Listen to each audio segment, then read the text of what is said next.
Good afternoon, ladies and gentlemen. It's your boy, The Show Off. Welcome back to Loose Change. So listen,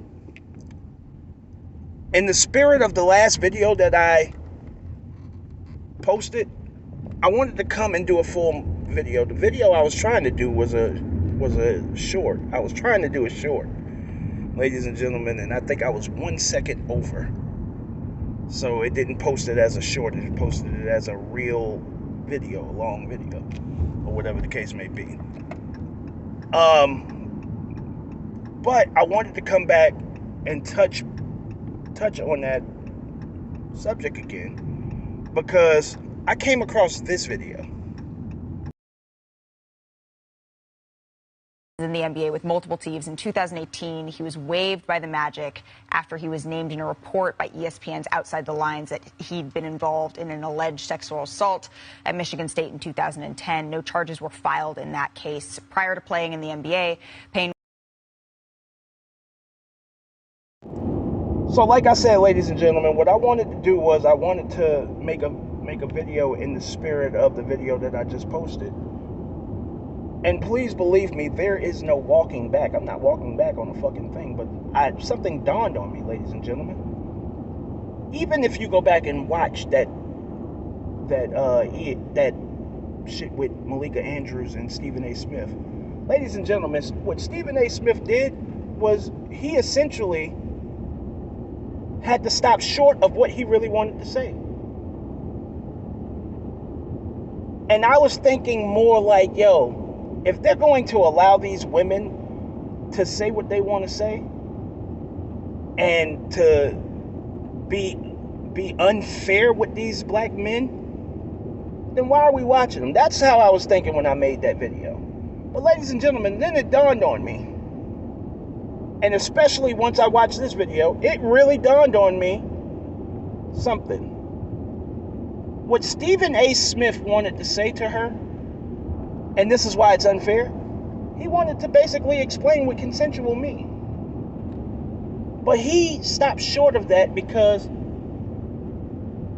the way people assume the worst about what a man says to a woman is applicable in that situation. If he would have stopped and said and explained to her what consensual means, which means they're both responsible for the actions, people would have said, the headlines would have read, Stephen A. Smith calls Malika Andrews stupid. In which her answer and what she said was actually stupid. But because a man explains to her, if a man was to explain to her that what you're saying is stupid and irresponsible, he would catch the raw deal. So, ladies and gentlemen, it dawned on me, and really when I watched this video that I just presented, that Malika Andrews, let me explain first, y'all. I watch the NBA. I am a die-hard fan of the NBA. My favorite team is the Chicago Bulls, but I watch basketball even if my favorite team is not involved because I just love the sport and I adore the sport. I fucking look up shit. If I can't watch games, I watch old reruns of games, all of that stuff. I've been a fan for 40 years of the NBA. Ladies and gentlemen, I don't know who Adrian Payne is. And even though Malika Andrews covers the sport, I don't think she would just know who Adrian Payne is. Ladies and gentlemen. So in other words, when his name comes across the desk and he died, I don't think that she just remembered that this dude had something going on as far as an alleged rape case, which, by the way, if he's out and this is 4 years later, this man was obviously exonerated. That shit is over, or whatever the case may be. He's not doing jail time, or whatever the case may be.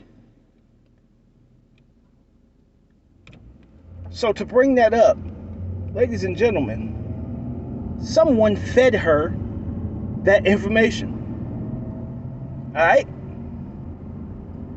So for me, even though I think as a reporter, one of the first things that you hear reporters talk about is integrity. And she's absolutely responsible when it comes to the word of integrity for what she says and what she decides to report.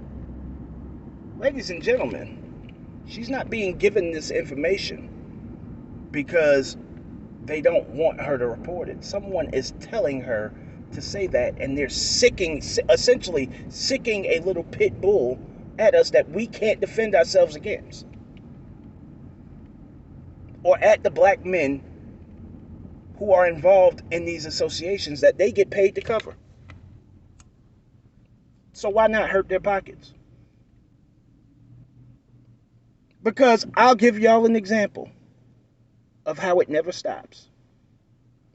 Every time something happens in the NFL, every single time that something happens in the NFL where a woman is accusing a black man of doing something, ladies and gentlemen, the name that constantly comes up, and especially, I just did a video about her just maybe a month ago. Malika constantly brings up Ray Rice. That shit was 7 years ago. He didn't play in the league no more after that, and people seem to forget that. They act like he went and finished his fucking career after that shit happened. Ladies and gentlemen,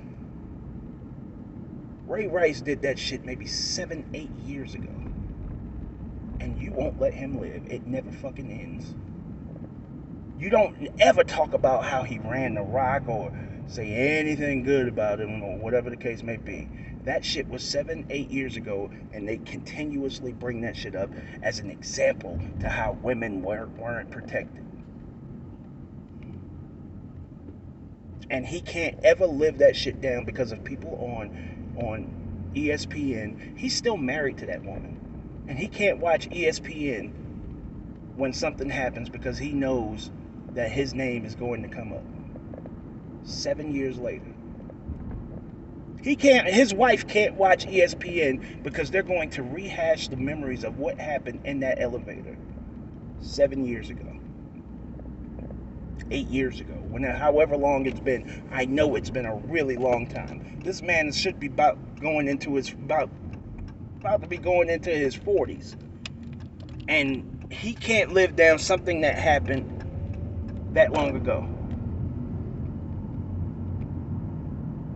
So why do you think these women are allowed to do these things?